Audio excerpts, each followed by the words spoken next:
Welcome back to another tutorial with 27 Plumbing. Today's video is a really quick and easy one, but it's one that I do get a call for from time to time. There are some homes where the user just doesn't get enough hot water at their shower, specifically at the shower location. It'll heat up elsewhere, but the shower just isn't quite hot enough to their liking. In this situation, typically what's going on is there is a heat limiter within the shower valve itself, and that heat limiter is set a bit too low. Now I do want to give you a word of caution.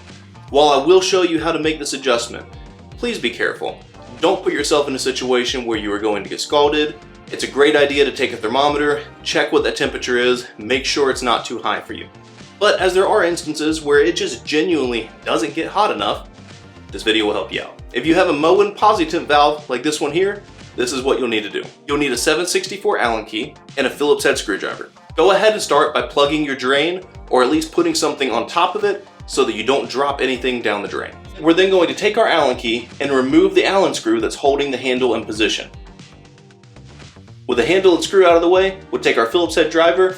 We're going to hold back on this black portion here, because again, if it rotates, your shower is turning on you, and we're going to loosen up the Phillips head screw that you'll find in the center. Once removed, pull the black piece straight out.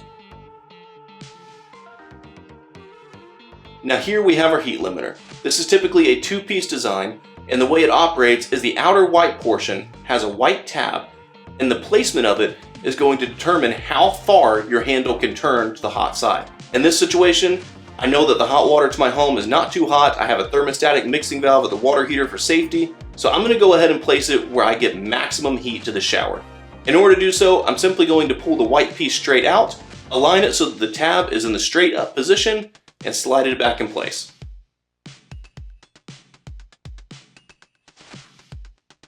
This will now allow for the handle to rotate all the way to the hot side.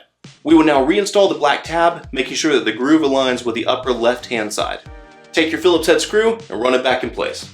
You don't have to over tighten it, but make sure it's not loose and wobbly, because if it is, your shower handle is going to wobble as well. Finally, we'll take the shower handle, slide in position, reinstall the Allen screw using your Allen key.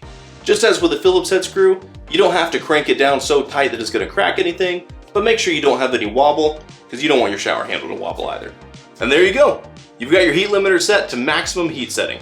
Now you can also do this in the reverse. You can take the heat limiter and rotate it clockwise. The further clockwise you go, the less amount of hot water is going to be able to enter into your shower. So if you have a young child or someone else who may be susceptible to burns, it's a great way to go ahead and limit that setting to reduce the risk of scalding. Anyway, hope this has been helpful. Leave a like if you enjoyed it, and consider subscribing for more videos. Have a wonderful day.